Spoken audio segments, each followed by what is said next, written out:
bonjour, chers abonnés de la plateforme Parlons Sciences, chers téléspectateurs de la SSTV.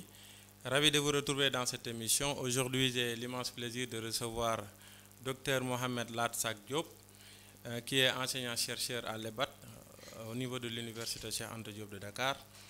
Alors aujourd'hui, nous allons parler quand même de l'intégration des technologies d'information et de la communication dans l'enseignement supérieur des pays d'Afrique de l'Ouest francophone. Entre mythe et réalité, le cas du Sénégal. C'est sur cette thématique que Dr Mohamed Latsak Diop a consacré ses travaux scientifiques dans le cadre de sa thèse qu'il a soutenue il y a quelques mois. Alors, docteur, merci beaucoup d'avoir accepté l'invitation. C'est avec plaisir. Voilà, je l'ai dit tout à l'heure, vous êtes enseignant-chercheur au niveau de l'EBAT. Est-ce que vous pouvez un peu revenir sur les missions et offres de formation de l'EBAT?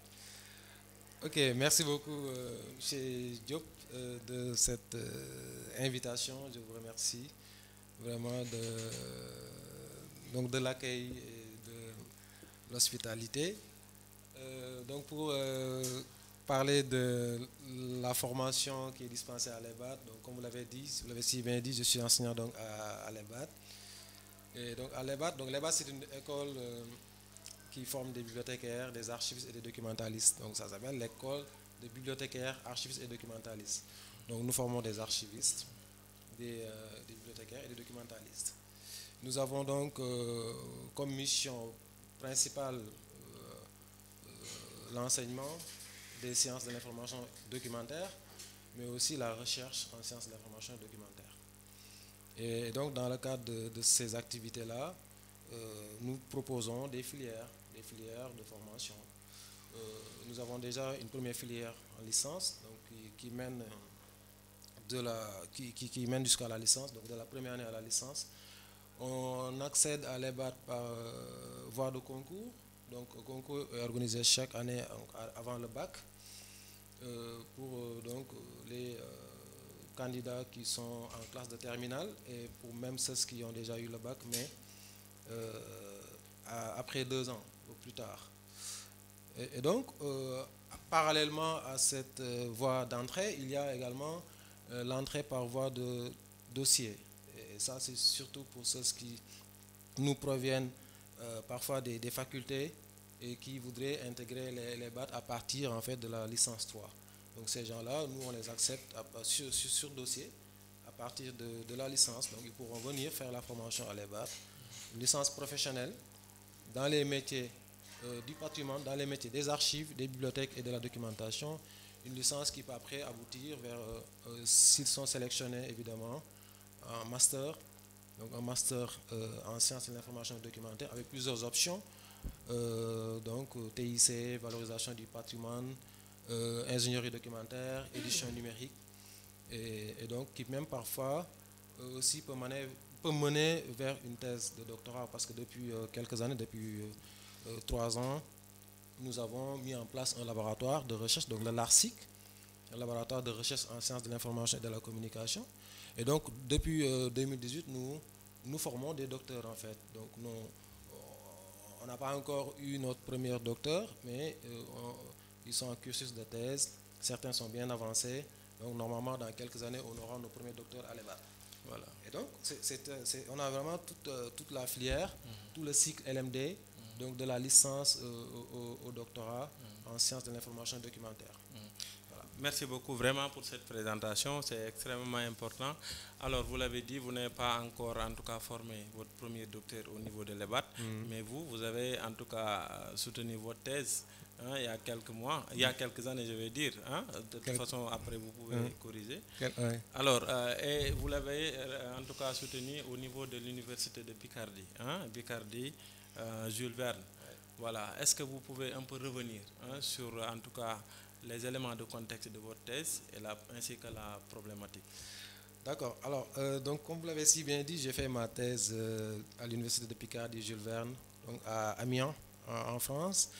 C'est une thèse qui a un peu duré quand même, pour des contraintes d'ordre professionnel, sociaux, etc. Donc, mais que j'ai pu quand même soutenir. Donc j'ai pu achever au mois de enfin, j'ai pu la soutenir au mois de mai dernier, le 20 mai précisément. Et donc, comme vous l'avez si bien dit également, cette thèse-là a porté sur l'intégration des TIC dans l'enseignement supérieur, notamment en Afrique de l'Ouest francophone, de manière générale, et en particulier sur le cas du Sénégal. Donc, le contexte de cette thèse s'inscrit en fait dans un contexte de l'enseignement supérieur africain décrit comme étant un système d'enseignement en crise, donc une crise profonde d'ailleurs, donc qui est décrite dans la littérature comme étant une crise profonde, mais en même temps une crise multiforme. Et donc cette crise, les auteurs la situent dans les années 80, d'autres estiment que c'est une crise qui a commencé à partir des années 90, donc à partir des politiques d'ajustement structurel, donc les fameux PASS, donc au début des années 90, 94, 95. Donc ils estiment en fait que cette crise de l'enseignement supérieur africain en général et sénégalais en particulier est la suite, la conséquence en fait des politiques d'ajustement structurel qui ont été imposées par la Banque mondiale et le FMI aux pays africains dans les années 90. Et donc, cette crise-là se présente sous plusieurs formes, comme je l'ai dit tout à l'heure, donc elle est multiforme, en tout cas d'après la littérature, donc tous les auteurs sont d'accord là-dessus, il y a un consensus clairement sur cela. Une crise donc de qualité, au niveau de la qualité de l'enseignement supérieur, les taux d'échec qui sont très élevés, les taux d'abandon qui sont très élevés, le taux d'encadrement qui est trop faible, une crise au niveau de la pertinence, c'est-à-dire l'efficacité externe de l'enseignement supérieur africain, et donc qui en fait était un peu en décalage avec les besoins du marché du travail. Et donc le taux de chômage le plus élevé, d'après même les chiffres de l'ANSD, on le retrouve chez les diplômés du supérieur.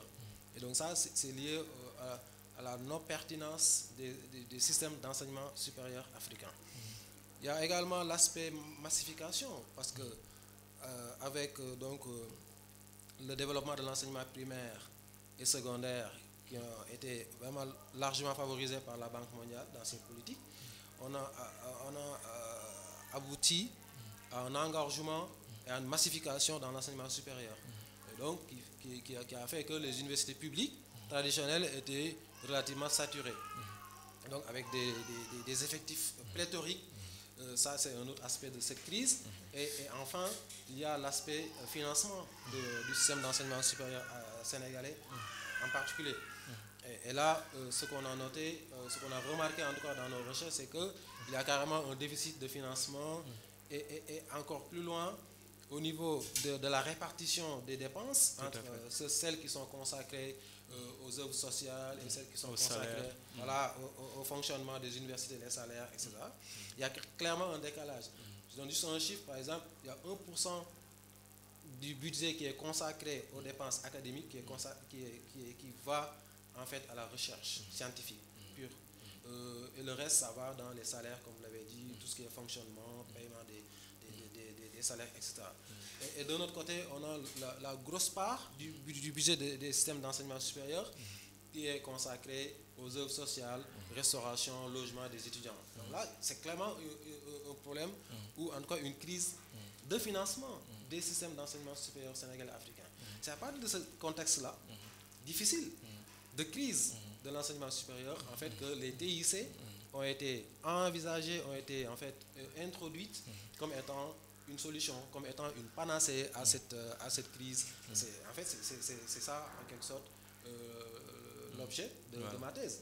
À partir de ce moment-là, il y a des discours donc, qui accompagnent l'introduction des TIC dans l'enseignement supérieur.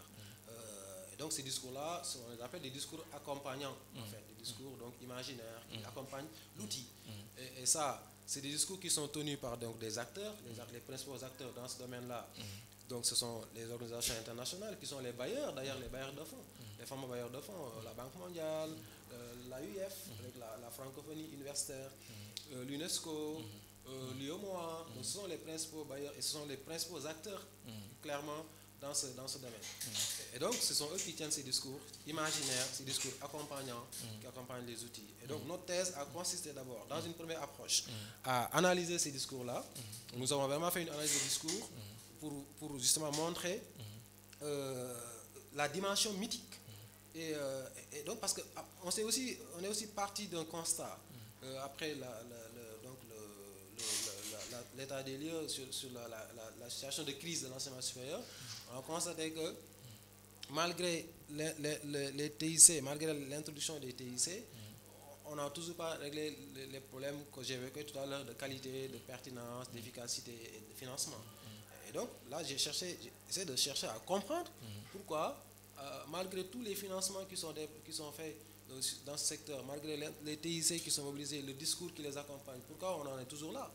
Parce qu'aujourd'hui, plus que jamais, le système d'enseignement supérieur africain est toujours en crise. Hein?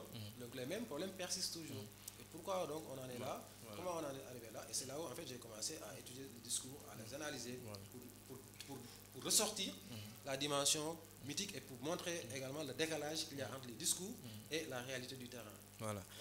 Merci beaucoup, docteur, d'avoir passé en revue en fait les problèmes auxquels en tout cas nos universités sont confrontées.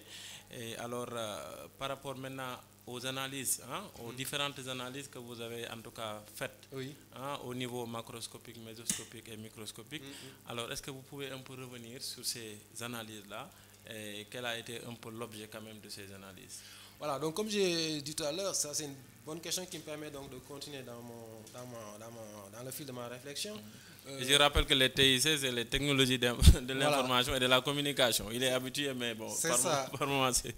Voilà. Donc justement, ça me permet justement de redéfinir même cette notion de TIS. C'est important. Parce que quand on parle des TIC dans l'enseignement, en fait, il y a trois, on va dire, acceptions ou trois déclinaisons. Donc les TIC dans l'enseignement supérieur en fait recouvrent trois entendements. D'abord, il y a ce qu'on appelle le présentiel enrichi, c'est-à-dire c'est quand vraiment on utilise juste un ordinateur dans le cadre d'un cours ou alors une diapositive ou alors juste un logiciel. Voilà, c'est le présentiel, c'est le cours traditionnel présentiel mais qui sont enrichis avec l'outil informatique. Ça, c'est la première définition. Alors, un peu plus loin, dans l'introduction, on a ce qu'on appelle l'hybridation, c'est-à-dire quand 30% des enseignements, et ça c'est pas moi qui le dis, ça c'est des auteurs, donc définition classique que tous les chercheurs dans ce domaine utilisent déjà pour commencer leurs travaux. Deuxième exception, c'est quand on a 30% des enseignements qui sont en fait en ligne. Donc là on parle d'hybridation ou de bimodal, c'est-à-dire, bon, on a à la fois du présentiel et du distance. 30% ou bien 70%? Non, 30%. 70%, c'est le troisième niveau. Oui, en fait, c'est quand on a vraiment du e-learning.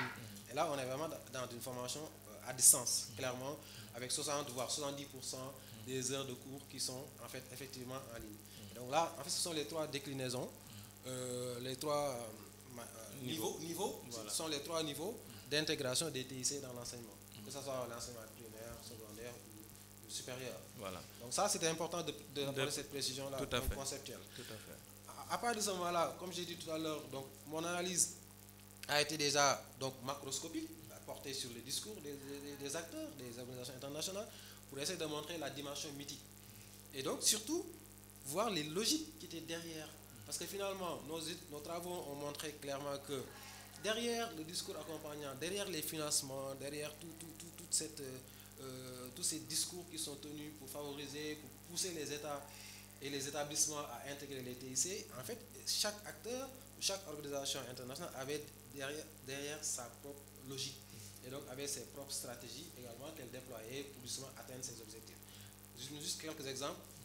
D'abord, on a remarqué à travers notre analyse de discours que nous avons effectué justement avec un logiciel NVivo que certains connaissent, donc c'est un logiciel d'analyse de discours, d'analyse qualitative, qui nous a permis donc de charger tout un corpus très volumineux et de traiter ces corpus, donc de les encoder et de pouvoir après générer en fait des figures, des cartes mentales, donc de pouvoir avoir des éléments en fait d'information selon justement des thématiques que nous avions déjà donc préétablies, des nœuds en fait.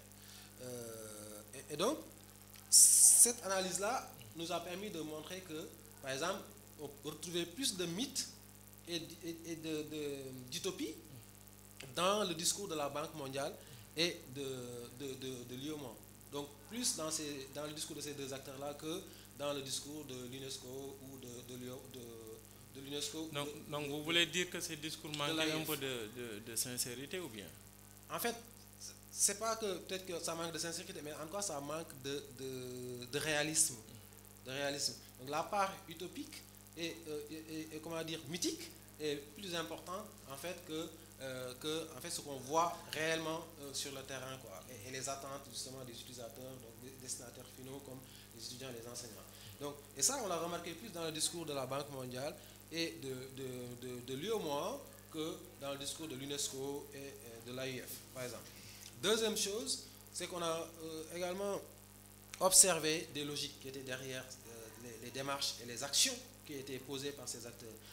Par exemple, si je prends l'exemple de l'AIF, on a clairement démontré que derrière donc, tout le discours, derrière les financements, derrière donc, tout ce qui est fait, toutes les actions qui sont menées dans ce domaine, il y avait en fait la logique de promotion de la langue française et de promotion de la francophonie universitaire. Et donc, à travers les TIC. À travers les TIC. Donc les TIC comme un vecteur, finalement, comme outil, comme un support qui véhicule justement une idéologie, qui véhicule en fait une logique. Pour la Banque mondiale, par exemple, on a remarqué que derrière le discours de cette banque, de cette organisation, c'était quoi la logique? C'était une libéralisation de l'enseignement supérieur, et une marchandisation. Donc il y avait vraiment une logique de marché derrière le discours. Qui sous-tendait un peu ces discours. Exactement, qui sous-tendait le discours de la Banque mondiale. Et les TIC finalement n'étaient seulement un outil, donc un véhicule, un vecteur pour faire passer une idéologie, pour faire passer une logique mercantiliste, une logique libérale et donc capitaliste, marché, logique de marché de l'enseignement supérieur. Et ça, bon, après, les conséquences, tout ce que cela peut apporter comme changement et comme conséquence dans la société, ça, on va pas revenir sur ça. On pourrait passer la soirée à parler de ça. Pour l'UEMOA, on a remarqué par exemple que l'objectif c'était la réforme des systèmes d'enseignement supérieur et l'installation du système LMD, et surtout la généralisation du système LMD, parce que l'UEMOA a été vraiment, c'était ça sa préoccupation en fait. Au début des années 2000, cette organisation a entamé une réforme de l'enseignement supérieur, donc avec une étude qui a été menée pour justement réformer les systèmes d'enseignement supérieur des pays membres de l'UEMOA, les 8 pays. Et donc, après ce diagnostic, une des solutions qui était proposée, c'était d'abord le système LMD et la mise en place justement la mise en place des TIC, l'introduction des TIC de l'enseignement supérieur, et ensuite la coopération, c'est-à-dire la convergence des différents secteurs, des différents systèmes d'enseignement supérieur. Donc c'est des solutions comme ça qu'ils avaient envisagées. Et donc, c'était ça l'objectif. Généralisation et adoption du système LMD. C'était ça derrière les TIC. Pour l'UNESCO, c'était relativement simple. L'objectif de l'UNESCO, c'est une organisation que l'on connaît, donc l'organisation des Nations Unies qui œuvre dans le domaine de l'éducation, de la culture, etc. Et donc, eux, ce qui les préoccupait le plus, c'était l'atteinte de l'objectif 4, l'objectif de développement durable ODD numéro 4, qui porte sur doucement l'éducation et la formation pour tous. Donc, derrière, en fait, les actions de cette organisation, l'UNESCO, derrière tous les financements, le discours, ce qui les intéressait, c'était donc la généralisation de l'éducation et de la formation tout au long de la vie à travers les TIC. Donc finalement, les TIC étaient utilisés comme un outil. Oui, pour faire passer quand même. Exactement, voilà. comme un moyen, oui, et non comme une fin. Tout à fait, tout à fait. Voilà. Donc ça, c'est le niveau un peu macroscopique avec les institutions internationales. Maintenant, comment, par exemple, les politiques publiques nationales ont pu quand même, en tout cas, mener ou bien réaliser, en tout cas, l'intégration en fait des TIC dans le système d'enseignement supérieur. Alors, merci de cette question. Alors, ce qui a été intéressant dans ma recherche, c'était de voir comment ces discours-là étaient par les États, les pouvoirs publics, donc les différents États. Parce que dans le premier niveau d'analyse, nous étions dans un niveau macroscopique, donc au niveau, on va dire, international ou alors au niveau régional, voire international. Et là, il était intéressant de voir, donc de descendre d'un cran dans l'analyse et de voir comment ces discours-là internationaux sont repris par les États, donc par les pouvoirs publics. Cela nous a permis donc de voir justement d'étudier la notion de traduction, comment ces discours ont été traduits par les pouvoirs publics, comment ils étaient repris en fait, en politique, publique, ouais. en politique publique, donc en politique publique nationale. Et c'est là où en fait j'ai fait une analyse mésoscopique, donc avec une analyse de discours, ce qui m'a permis d'aller donc revisiter des travaux dans ce domaine en sciences politiques, en sociologie des organisations. J'ai lu également des travaux en sciences de l'information et de la communication qui portent justement sur les politiques publiques. Et donc j'ai découvert que l'analyse des politiques publiques en fait était une discipline, une sous-discipline des sciences politiques. Donc ça aussi c'était une autre ouverture de ma thèse qui a été très intéressante, que j'ai vraiment aimé faire. Et donc cette analyse-là m'a permis donc de revenir sur la genèse et sur les effets réels des politiques publiques mises en place par l'État du Sénégal. Donc, parce que ma thèse a porté sur le cas du Sénégal. Donc, naturellement, il fallait étudier les politiques publiques. Donc, dans l'analyse, dans la descente que j'ai faite dans l'analyse, il fallait voir comment ces discours ont été repris au niveau national. Et donc, j'ai dû donc, repérer 5 politiques publiques, à savoir d'abord que j'ai analysé, des objets en fait que j'ai analysés comme politique publique, l'UVS, donc l'Université virtuelle sénégalaise, qui a été créée en 2014. Il y a aussi également le programme Un étudiant, un ordinateur, donc deuxième action publique que j'ai analysée. Ensuite, il y a eu le projet d'interconnexion des universités, également comme politique publique. Ensuite, il y a eu Campus N, donc Campus N pour l'orientation des nouveaux bacheliers. Et enfin, les CDP, donc les contrats de performance qui ont été en fait signés entre les universités publiques et l'État du Sénégal. Donc ce sont les 5 politiques publiques que j'ai analysées sous le prisme justement de leur effet et de leur genèse. Donc d'où sont sortis, comment ils ont été mis dans l'agenda politique et gouvernemental. Ça aussi c'est une clé de lecture. Donc la lecture de la bibliographie m'a permis d'avoir donc la mise en agenda, mais également les effets, la mise en œuvre de cette politique et les difficultés qui ont été rencontrées dans la mise en œuvre, dans la concrétisation, quoi. Donc ça c'est le niveau mésoscopique. Tout à fait. Maintenant, est-ce que ces politiques-là ont connu quand même une réussite pour le cas du Sénégal? Alors, si je prends par exemple l'exemple de l'Université virtuelle du Sénégal, voilà, qu'est-ce que l'analyse a pu en tout cas donner comme... Donc mon analyse a montré que en fait les politiques publiques étaient certes là, mais que leurs effets étaient vraiment très minimes par rapport à leurs objectifs de départ. Parce que pour toutes ces politiques-là, il y avait clairement des objectifs de départ qui étaient affichés. Mais finalement, on s'est rendu compte que l'effet qui était escompté était vraiment minime. Deuxièmement, c'est des politiques publiques qui ont beaucoup peiné dans la généralisation, c'est-à-dire dans l'adoption générale de ces politiques. Parce qu'une politique qui n'est pas adoptée par les destinataires, les citoyens, donc les destinataires finaux, finalement, à quoi bon mettre des milliards, financer beaucoup d'argent pour qu'après l'effet soit vraiment minime. Pour le cas par exemple de l'UVS, au début, dans ces textes donc, qu'ils ont créés, l'objectif c'était 2 choses. D'abord, il fallait avec l'UVS essayer de désengorger les universités publiques traditionnelles. Donc en démocratisant davantage l'enseignement supérieur dans des contrées où il n'y a pas d'université publique traditionnelle classique comme l'UCAD, UGB, bon, voilà.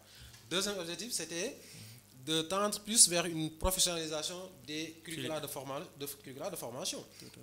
Et donc des filières qui étaient proposées dans les universités traditionnelles, donc pour désengorger un peu celles-ci.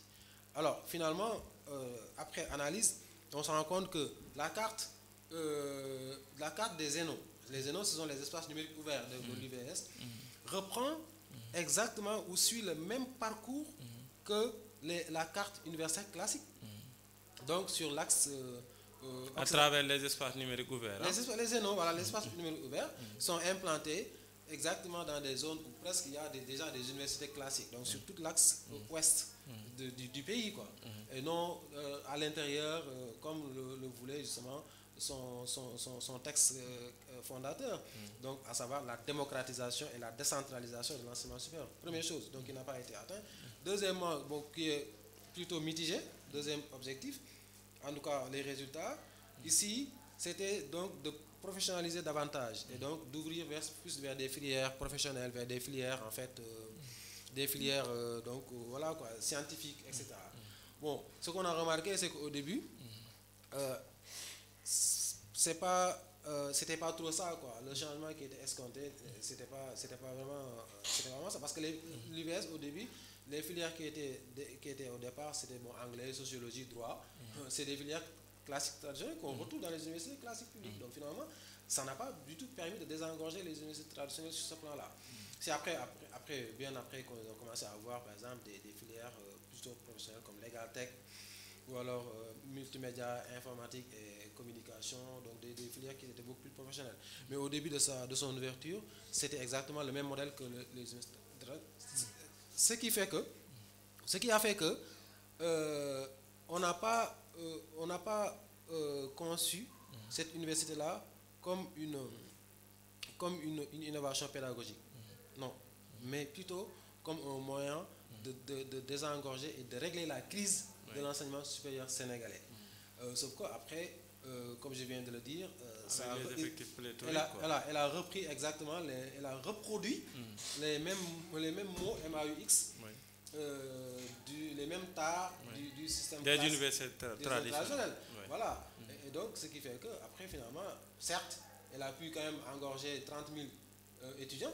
Donc aujourd'hui, l'UVS se présente comme la deuxième université publique sénégalaise en termes d'effectifs. Tout à fait. Sauf que, après, reste à voir dans quelles conditions les étudiants de l'UVS sont. Et comment, en fait, quelle est la perception qu'ils ont de leur formation. Voilà, tout à fait. Justement, non, on y reviendra parce que c'est un peu le troisième niveau de votre analyse. La perception, en fait, des destinataires, que sont les enseignants et les étudiants. Alors, mais si on revient un peu à ces politiques publiques-là, il y a Campusen. Campusen aujourd'hui, voilà, est utilisé pour orienter les nouveaux bacheliers. Et il semble que quand même ces derniers-là se sont bien appropriés, en tout cas, même s'il y a quelque part des difficultés de compréhension. Alors à ce niveau, qu'est-ce que votre analyse a pu donner comme résultat? Alors pour le cas de Campusen, c'était vraiment un peu l'exception, quoi. C'est-à-dire que là, honnêtement, nous avons remarqué que c'était quand même une plateforme qui a eu un grand succès, qui a en tout cas, en fait, a pu atteindre ses objectifs de départ. Parce qu'aujourd'hui, presque tous les bacheliers, les nouveaux bacheliers de l'enseignement supérieur sénégalais sont orientés à partir de Campusen. Donc, les derniers chiffres que j'ai donnés dans ma thèse, c'était à peu près le nombre de bacheliers étaient tous inscrits sur Campusen. Donc, c'est vraiment une grande réussite en termes d'effet, en termes de politique publique. Maintenant, reste que les utilisateurs ont quand même comment dire, soulevé quelques problèmes, notamment des problèmes techniques, donc de connectivité, parce que la plateforme est tellement attaquée qu'elle est surchargée et que ça bug.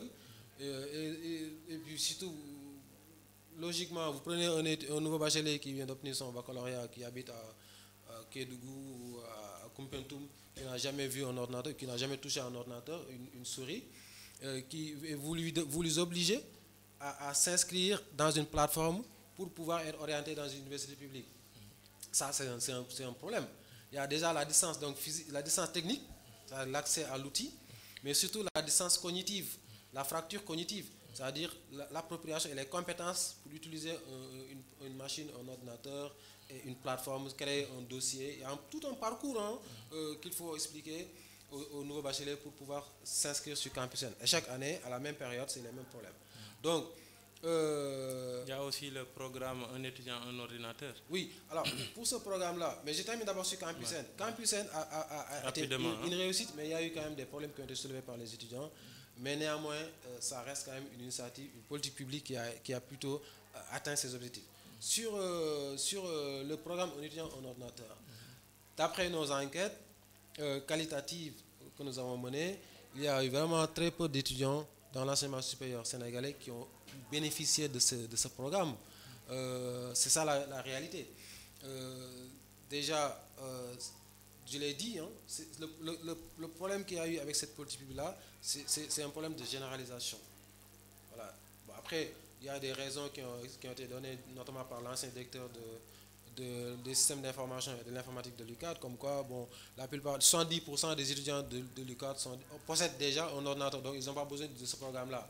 Mais dans nos enquêtes, d'après les enquêtes que nous avons menées auprès des étudiants, il y avait un pourcentage qui est très faible. Il me semble, je pense, si je me souviens son nom, hein? 11%. Voilà, 11% de nos enquêtés ont pu acquérir un ordinateur via ce programme.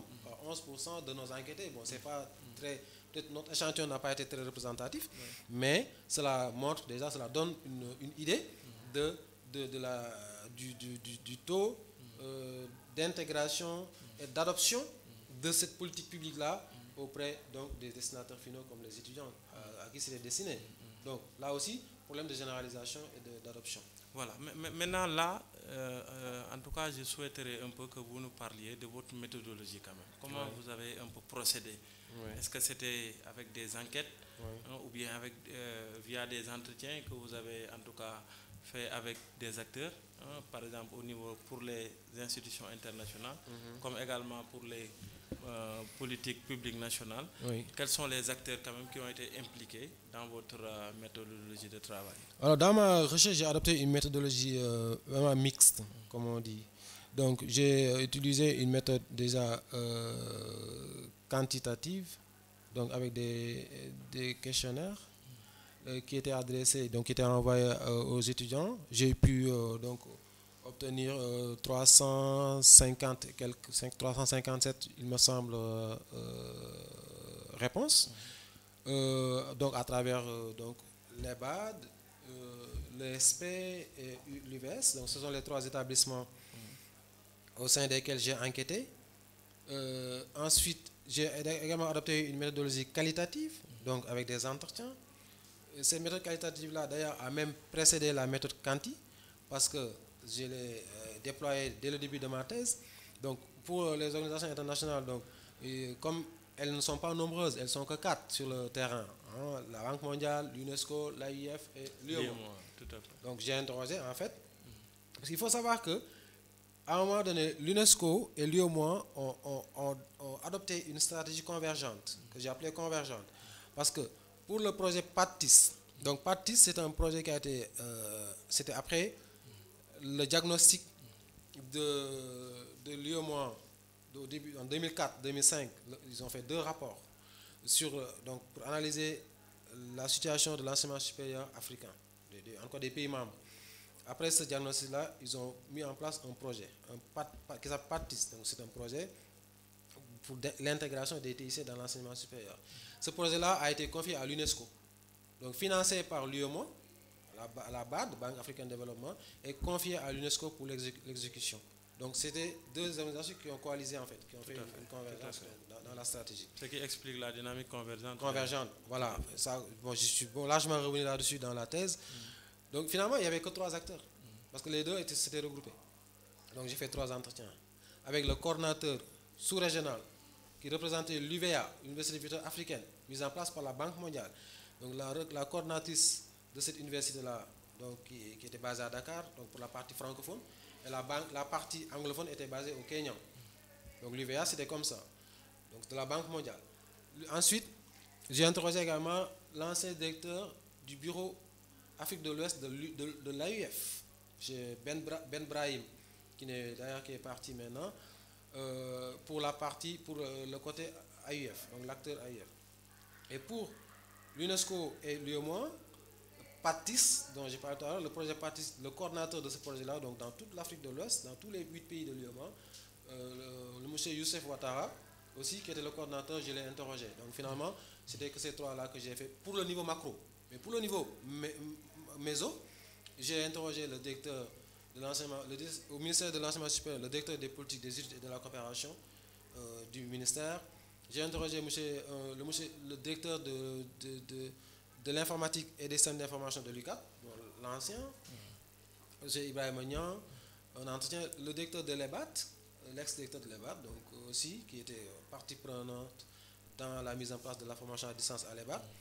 Aussi le coordinateur du Centre de ressources technologiques et pédagogiques de l'ESP, M. Fall, également, donc avec qui j'ai fait des entretiens vraiment approfondis, longue et approfondie que j'ai retranscrite. Donc ce sont ces acteurs-là qui vous ont fourni quand même ces informations. Effectivement, donc ce sont des entretiens qui m'ont permis d'avoir beaucoup de données, beaucoup d'informations, de comprendre beaucoup de choses dans cette problématique. Merci beaucoup. Maintenant, par rapport quand même aux établissements, hein, aux étudiants, aux enseignants, qui sont vraiment les acteurs à la base quand même, qui doivent vraiment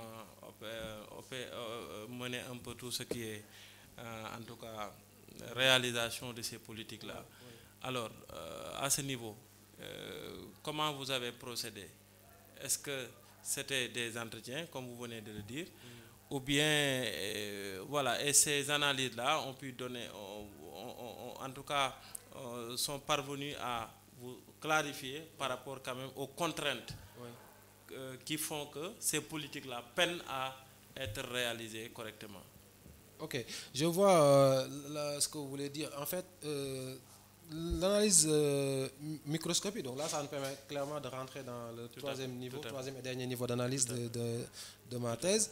Le niveau microscopique m'a permis donc d'enquêter au sein de 3 établissements, comme je viens de le dire tout à l'heure, EBAT, ESP et l'UVS. Finalement, ce sont les destinataires principaux de ces politiques publiques et de ces discours, de tous ces programmes-là qui sont mis en place au niveau macro et au niveau méso.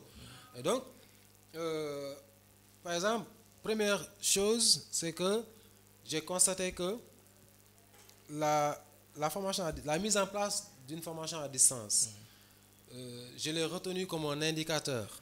C'est un indicateur de l'introduction des TIC dans l'enseignement supérieur.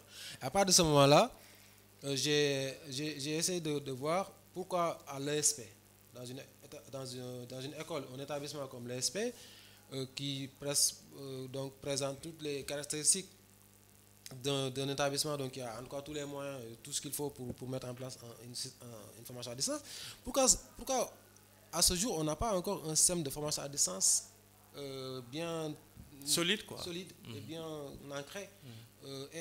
Et que pourquoi à l'EBAT, donc depuis les années 2000, depuis 2000 même, l'année 2000, on a une formation à distance qui fonctionne très bien et qui s'adapte au temps et à l'évolution des technologies. Or, à côté, pourtant, on n'est pas plus technicien, on n'est pas plus informaticien, on n'est pas plus riche non plus à l'EBAT qu'à l'ESP. Donc, comment se fait-il que là-bas, ils n'ont pas pu mettre en place une formation à distance? Et là, c'est là où l'analyse devient intéressante.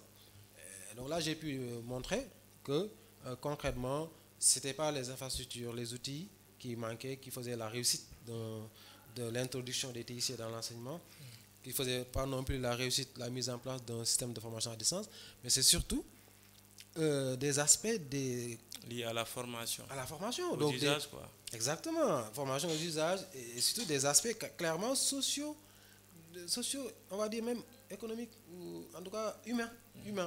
La formation aux outils, la motivation financière, l'implication des enseignants. C'est ça clairement qui fait la réussite. Ce sont les principales clés de succès. C'est ça qui a fait en tout cas le succès de l'enseignement à distance à l'EBAT. Ce qui n'a pas été le cas à l'ESP. Donc les enseignants n'étaient pas très impliqués, c'était difficile de les impliquer. Et puis bon, comme on les connaît, tant qu'ils n'ont pas chef de projet, ils ne s'impliquent pas les enseignants. Ça c'est carrément les enseignants. Est-ce qu'il y avait également une motivation également? En tout cas, mes résultats ont montré qu'à l'EBAT, la motivation financière a été déterminante dans l'adoption des TIC et dans la mise en place de la formation à distance. L'introspection également, c'est-à-dire le retour. Les enseignants ont dû donc reprendre le chemin de l'école, aller se former aux outils, formation aux TIC, formation aux outils. Parce qu'il ne suffit pas d'introduire les outils, et ça c'est une des conclusions, d'ailleurs un des résultats de ma thèse. Il ne s'agit pas d'équiper, de financer, mais surtout, après, il faut penser formation, il faut penser formation aux usages, il faut penser introspection, et donc accompagnement, et non équipé. Et donc d'ailleurs, j'ai introduit une notion d'hypermédiatisation et de surenchère technologique qui en fait rompent carrément avec les usages réels sur le terrain. Pour l'UVS, j'ai dû montrer que clairement il y avait beaucoup de problèmes au niveau de l'encadrement, du suivi, au niveau justement de la distance par rapport aux espaces numériques ouverts. L'UVS en fait a dû créer d'autres problèmes qui n'étaient même pas prévus. des problèmes de distance, clairement. Or, l'enseignement à distance, dans sa philosophie, c'est de supprimer les distances physiques. Toute distance, toutes sortes de distances, distance physique, distance financière, distance sociale. Or là, on a remarqué que ce sont des distances qui sont exacerbées avec les outils. Donc l'UVS a dû créer carrément une distance physique avec, donc, entre les lieux d'habitation des étudiants et les zénos, parce que les zénos constituent clairement des infrastructures, donc des socles carrément du système, donc qui sont au cœur du système UVS. Et donc les étudiants devaient de temps en temps, une fois par semaine, deux fois par semaine, rejoindre leur ENO pour suivre des cours.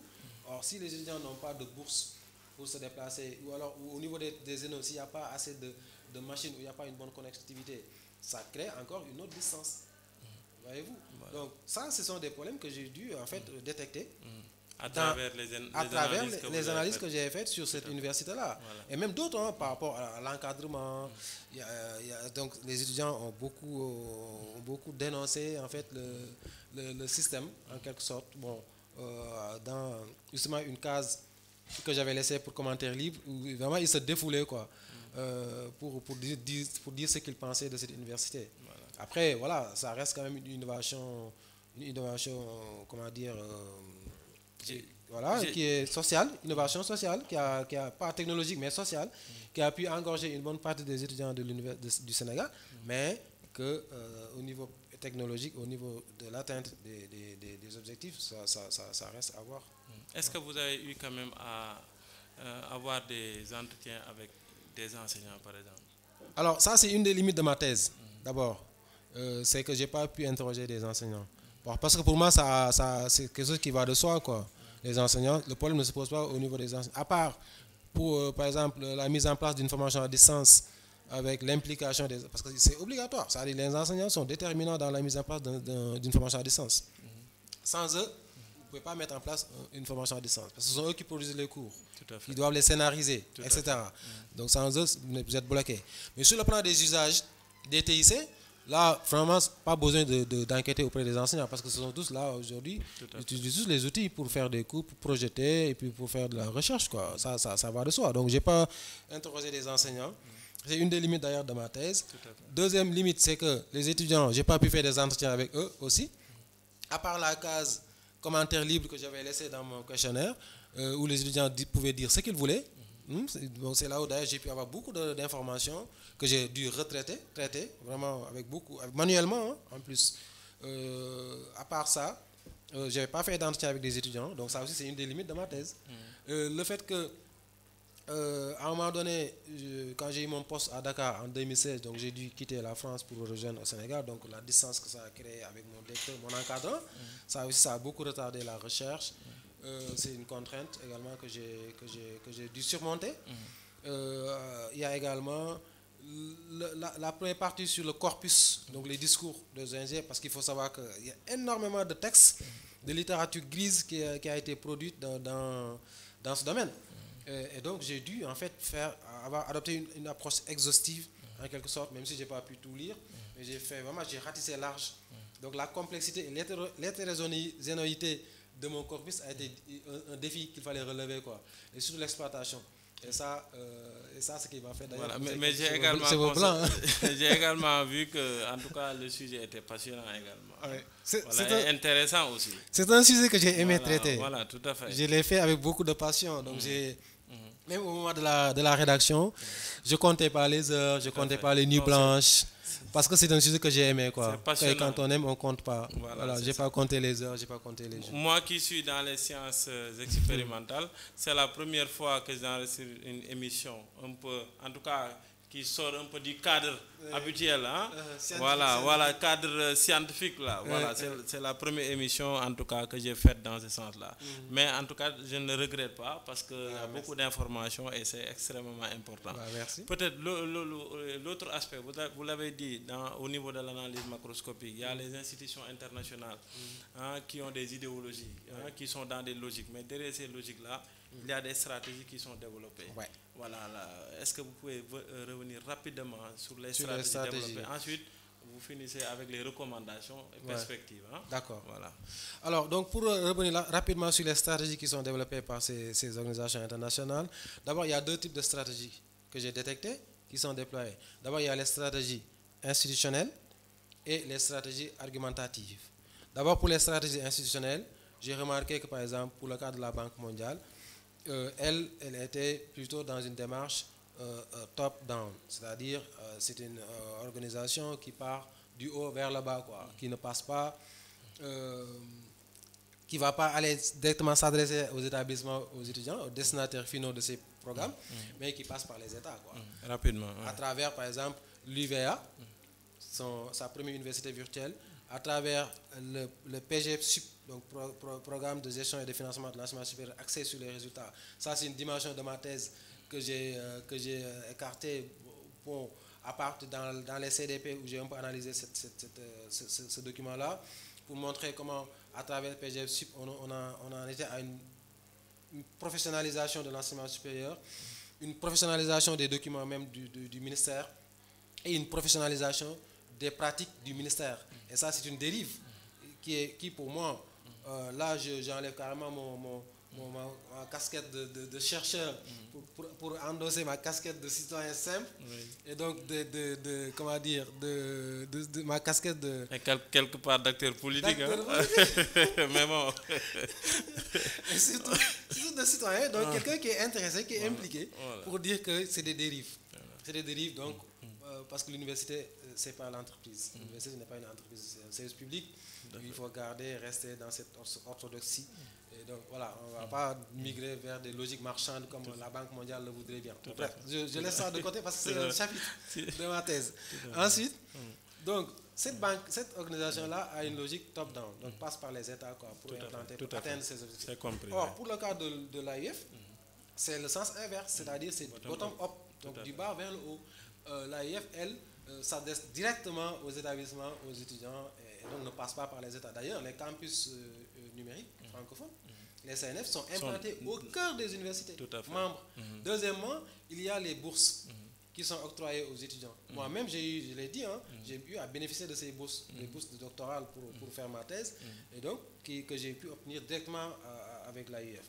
Il y a également tout ce qui est programme, diplôme de formation à distance proposé au niveau des campus numériques francophones, au niveau des CNF. Ça montre clairement que cet acteur-là n'est pas dans une démarche ascendante. Et plus dans une de coopération, voilà, et de renforcement quand même. Exactement, d'accompagnement, de renforcement, de proximité. D'ailleurs, c'est des mots comme ça qu'ils utilisent dans le discours. Accompagnement avec le préfixe co de coopération, de collaboration. Donc ça aussi, je l'ai détecté dans le discours de cette organisation. Et donc là, eux, ils sont clairement dans une démarche de proximité. Et surtout de proximité, donc qui n'est pas trop techniciste, et comme bref, la Banque mondiale. Et donc pour les deux acteurs, je l'ai dit tout à l'heure, UNESCO et UOMA, c'est plutôt une stratégie convergente, donc institutionnelle convergente, avec donc le rôle de la coopération dans la captation de ressources et surtout dans la recherche d'une légitimation, parce que l'UOMA, comme elle n'était pas très connue dans ce secteur-là, il a fallu qu'elle s'attache des services et donc qu'elle bénéficie de l'aura du label de l'UNESCO, qu'elle bénéficie justement de la légitimité de l'UNESCO qui est connue dans le domaine depuis les années 60, parce que la première radio pour l'enseignement a été mise en place en 1961 par l'UNESCO, au CLAD, pour l'apprentissage du français. Donc l'UNESCO a une légitimité dans le domaine, est reconnue en label, donc il a fallu que cette l'UOMA, comme elle n'est pas très connue, c'est une banque, c'est un peu un mastodonte, il a fallu qu'elle s'attache des services de l'UNESCO pour avoir plus de légitimité dans le secteur. Quelque part aussi, j'ai vu un peu la stratégie argumentative donc développementaliste aussi. Exactement, ça c'est la deuxième stratégie que j'ai détectée, donc les stratégies argumentatives.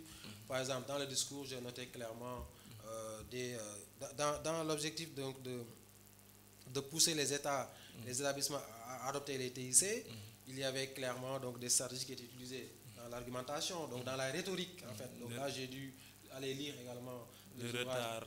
Voilà, il y avait des arguments donc sur le retard de l'Afrique, le retard du système d'enseignement supérieur africain, la nécessité d'une mise à niveau, donc surtout la menace du retard de l'Afrique et de son système d'enseignement supérieur si on n'adoptait pas les TIC. Ça, c'est un argument qui a été fort, que j'ai remarqué dans le discours. Deuxième type de stratégie argumentative, c'est l'argument incitative. Oui. Voilà, donc de la promesse, où on liste les promesses, les bienfaits des TIC. J'ai remarqué là, en fait, un effet de liste dans le discours où on listait clairement les avantages qu'on pourrait tirer de l'utilisation des TIC. Là également, c'est la stratégie incitative, donc de promesse. Et troisième argument, c'est l'argument moyen fin. C'est-à-dire les TIC sont présentés comme un moyen pour atteindre une fin. C'est-à-dire la fin, c'est quoi? La qualité, c'est ce que j'ai détecté au début dans la crise, qualité, pertinence, donc efficacité externe par rapport à l'employabilité des diplômés, pour atteindre l'objectif de financement de l'enseignement supérieur, donc régler la et surtout pour régler le problème de la massification. Donc c'était clairement un argument moins fin. Et donc dans le schéma argumentatif que, comme développé, expliqué, défini par Perelman dans l'argumentation, il dit clairement qu'un schéma argumentatif, c'est la structure d'un argument. C'est à partir de là que j'ai pu en fait étudier les différents arguments qui étaient avancés dans ces discours pour inciter à l'utilisation des TIC dans l'enseignement supérieur. Vraiment, merci beaucoup. Merci beaucoup pour tous ces développements intéressants, pour votre intervention très riche. Je sais qu'en tout cas, beaucoup d'abonnés qui suivent un peu cette page à travers les émissions que nous publions. En tout cas, comme moi, vont être en tout cas enrichis davantage en termes de connaissances. Et c'est extrêmement important. Peut-être vous êtes un acteur clé aujourd'hui dans l'intégration des TIC dans les systèmes d'enseignement supérieur. Alors, si vous avez à faire des recommandations, les recommandations. Voilà. Alors, la première recommandation que je ferai moi, donc après ce travail-là, c'est d'abord de revoir l'articulation qu'il y a, la nécessité de l'articulation à faire entre les dépenses qui sont consenties dans l'équipement, dans les outils. C'est beaucoup de milliards, beaucoup d'argent qui est dépensé dans ça. Donc l'articulation entre les dépenses et les usages. Voilà. Donc il faudrait vraiment revoir cela. Tout à fait. Donc plus orienter, réorienter les financements vers la formation, vers les usages, vers donc l'accompagnement et non équiper. Première recommandation. Voilà. La deuxième recommandation, c'est d'introduire plus de présentiel dans les formations à distance, comme par exemple le cas de l'UVS. Les étudiants demandent et sollicitent en tout cas plus de présentiel, donc plus de présence, plus de suivi et d'accompagnement dans leur formation. Tout à fait.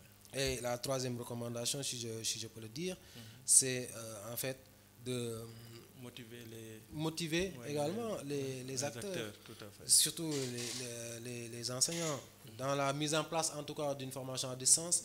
Ça, c'est une clé de succès. Il faut que les enseignants soient motivés. Il faut qu'ils soient vraiment impliqués, il faut qu'ils soient motivés. Et la motivation, c'est quoi? C'est la motivation financière. On ne va pas se mentir.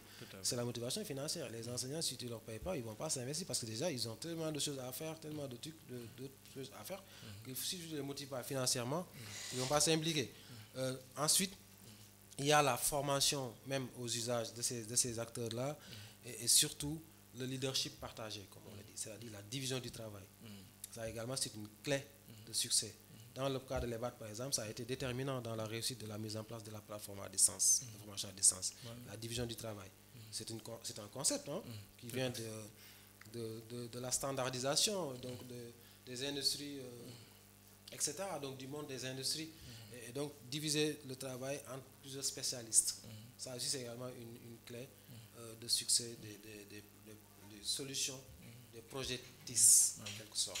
Globalement, ce sont les principales recommandations que je voulais faire. Merci beaucoup, docteur. Donc, je rappelle que je recevais aujourd'hui docteur Mohamed Latsak Diop, vraiment enseignant-chercheur à l'EBAT, qui a en tout cas réalisé une brillante thèse sur l'intégration des TIC dans l'enseignement supérieur des pays d'Afrique de l'Ouest francophone, entre mythe et réalité, depuis le cas du Sénégal. Félicitations pour cette thèse. Merci. Pour cette panoplie d'informations que vous venez quand même d'étaler sur le plateau de Parosciences. Voilà, on a terminé. Peut-être souvent quand j'invite ici un profil, je lui pose juste une dernière question. La toute dernière question, c'est un peu de lui demander son parcours depuis l'élémentaire, mais en 30 secondes, par où vous êtes passé. C'est juste pour permettre quand même à ceux-là qui ont contribué à votre formation. Voilà.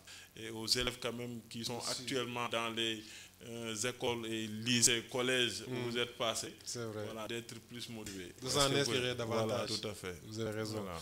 Donc moi, je viens du lycée de Mboro. J'ai eu mon bac en 2007 au lycée de Mboro. Bon, je suis de Ndomo, donc c'est un village entre Tivaouane et Mboro. Après mon bac, j'ai fait le concours de l'EBAT sous réserve du bac, donc avant le bac. Quand j'ai eu le bac, j'ai été également en même temps admis. Je veux que les élèves vous regardent face à la caméra. Donc j'ai été admis au concours de l'EBAT. J'ai fait 2 ans à l'EBAT en formation dans le domaine des archives, en section archives, 2 ans, avant de partir en France pour faire ma licence 3. Donc j'ai été sélectionné au bout de mes 2 ans de formation à l'EBAT pour donc bénéficier pas d'une bourse, mais encore, c'est une sélection qui a été faite parce que l'EBAT était en partenariat à l'époque avec l'Université de Toulouse, Toulouse 2, Toulouse Le Mirail. Et donc on avait un échange, c'est un programme d'échange d'étudiants. Et c'est comme ça que j'ai été sélectionné pour partir en France pour continuer mes études. Donc j'ai fait ma licence 3 en France, à Toulouse, master 1 également à Toulouse. Ensuite, j'ai fait mon master 2 à Lyon, master de recherche. Donc, c'était dans l'optique de faire une thèse après, que j'ai fait à l'Université de Lyon 2, en sciences de l'information et de la communication, avant donc de m'inscrire en doctorat pour faire cette thèse en fait, que j'ai finalement soutenue à Amiens parce que mon directeur de thèse, du coup, je l'ai suivi comme il était au départ à Lyon, mais ensuite il a changé d'université et de labo, donc je l'ai suivi à Amiens pour justement terminer ma thèse. Et c'est après que... Et là, vous êtes revenu. Voilà. Recruté à l'université en tant qu'enseignant-chercheur. Exactement. Je suis même revenu. Je suis même rentré avant de soutenir ma thèse. Je suis rentré au début, de ma thèse, donc de mes recherches, en 2016. Tout à l'heure, je disais que j'ai mis un peu plus de temps quand même à faire cette thèse parce que c'est pour plusieurs raisons, notamment d'ailleurs la problématique, la difficulté du sujet, et, mon désir d'exhaustivité, la passion également et d'autres contraintes.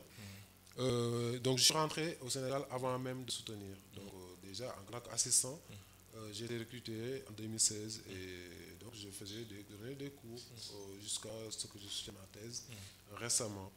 Et donc là, j'ai fini le parcours, en tout cas universitaire, en termes de diplôme, quoi. Voilà. Maintenant, ce qui va rester, ça va être des avancements et tout. Merci beaucoup, docteur Diop, en tout cas, pour avoir fait le déplacement. Donc, d'habitude, il y a une partie Wolof, mais aujourd'hui, je pense qu'on est tous fatigués. On va se passer de ça. Voilà, donc, chers abonnés, c'était ça. Aujourd'hui, j'avais invité docteur Latsak Diop, enseignant-chercheur à l'EBAT, qui nous a parlé un peu de ses travaux de recherche scientifique en sciences de l'information et de la communication, domaine extrêmement important dans le monde actuel.